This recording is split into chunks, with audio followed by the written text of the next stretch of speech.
ஓம் ஸ்ரீ சாய்ராம். மார்கழி 15 திருப்பாவை பாடல் 15.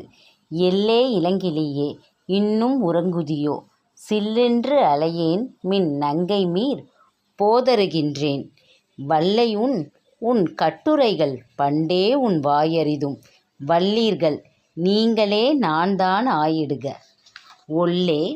ஒல்லை நீ போதாய் உனக்கென்ன வேறுடையை, எல்லோரும் போந்தாரோ போந்தார் போந்து எண்ணிக்கொள், வல்லானை கொன்றானை மாற்றாரை மாற்றளிக்க, வல்லானை மாயனை பாடேலோர் எம்பாவாய்.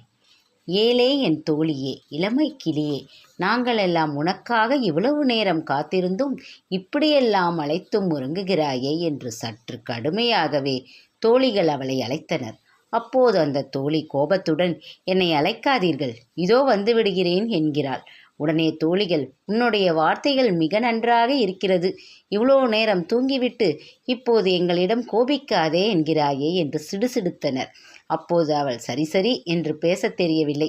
நீங்களே பேச்சில் திறமைசாலிகளாய் இருங்கள், நான் ஏமாற்றுக்காரியாக இருந்து விட்டு போகிறேன் என்றாள். அடியே, நாங்களெல்லாம் முன்னமே எழுந்து வர உனக்காக காத்திருக்க வேண்டும், அப்படி என்ன எங்களிடம் இல்லாத சிறப்பு உனக்கு இருக்கிறது என்று கடிந்து கொள்கிறார்கள். அவளும் சண்டைக்காரி, பேச்சை விட மறக்கிறாள். நான் மட்டும் எழாதது போல் பேசுகிறீர்களே, எல்லோரும் வந்துவிட்டார்களா என்கிறாள் தோழிகள். அவளிடம், நீயே வெளியே வந்து இங்கிருப்போரை எண்ணிப்பார், வலிமை பொருந்திய குவளையா பீடம் என்னும் யானையை அளித்தவனும் எதிரிகளை வேட்டையாடும் திறம் கொண்டவனுமான மாயக்கண்ணனை வணங்கி மகிழ உடனே வருவாய் என்கிறார்கள்.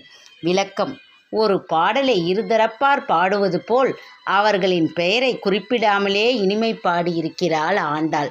பெண்களுக்கு பேச கற்றுத்தரவா வேண்டும்? இந்த பாடலில் ஒரு பெண்ணை மற்ற பெண்கள் கலாய்க்கும்படியான ஒரு சூழலை நகைச்சுவை ததும்ப பாடியிருக்கிறாள். படிக்க படிக்க சர்க்கரை துண்டாய் இனிக்கும் பாடல் இது. ஜெய் சாய்ராம்.